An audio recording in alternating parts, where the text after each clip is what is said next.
Le monde de la culture tourne un peu plus au ralenti depuis l'instauration du couvre-feu dès 19 heures. Un coup de massue pour ceux qui pensaient organiser des événements type concerts, festivals ou encore pièces de théâtre. Entre reprogrammation et annulation, les acteurs s'organisent. Le reportage de Vanessa Porphyre et Abel Parnasse. L'exposition de la compagnie Difficaco est le sommet de l'iceberg de tout le festival du mois créole.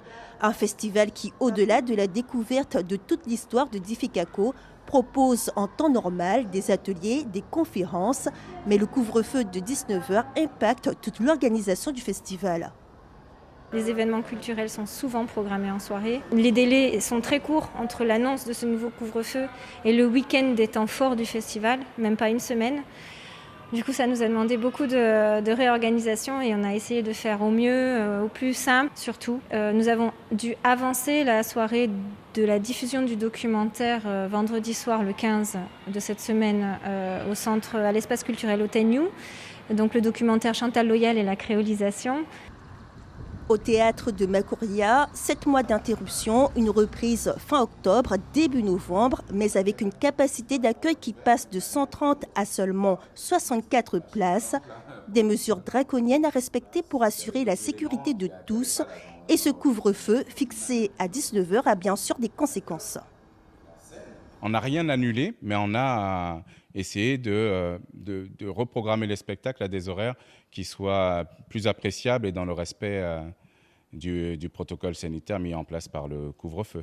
On est obligé de générer des dates supplémentaires, donc c'est un coût, donc de faire des achats supplémentaires de spectacles pour pouvoir répartir les classes et être dans les normes.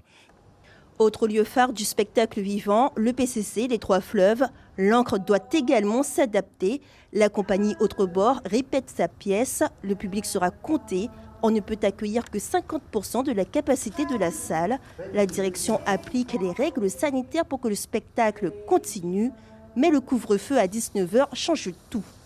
Nous avons dû réorganiser l'ensemble de nos projets et notamment les modifier ou les annuler purement et simplement, comme par exemple le concert lyrique de Marie-Laure Garnier. Le reste de la programmation a été maintenu pour le mois de janvier ou déplacé dans la journée si ce n'était pas possible de le faire autrement.